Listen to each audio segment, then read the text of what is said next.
Hello বন্ধুরা, দেখো বিকেলবেলা আমি কি তৈরি করছি।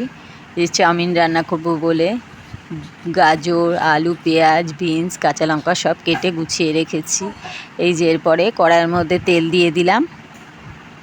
অল্প পরিমাণে তেলটা দিতে হবে, বেশি দিলে ভালো লাগবে না।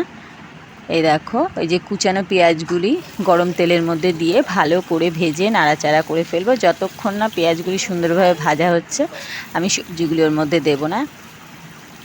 এই দেখো প্রায় ভাজা হয়ে এসছে। এই যে এবার আমি সবজিগুলি সমস্ত কিছু দিয়ে ভালো করে ভেজে নিচ্ছি। একটু লালচে লালচে হয়ে আসলে তার মধ্যে সেদ্ধ করা চাউমিনগুলি দিয়ে ভালো করে নাড়তে হবে। এই যে এই পাশে আমার চাউমিন সেদ্ধ হয়েছে, প্রায় 10 মিনিটের মধ্যে সেদ্ধ করলেই হবে। এই দেখো, এই যে চাউমিন সেদ্ধ হয়ে এসছে, এবার নামিয়ে ফেলবো আমি। এবার ভাজা সবজিগুলি তার মধ্যে চাউমিনগুলি দিয়ে ভালো করে নাড়াচাড়া করে ফেলছি। এই দেখো আমার চাউমিন রেডি হয়ে গেছে। এই যে আমি থালায় দেখো চাউমিনগুলি বেড়ে ফেলেছি।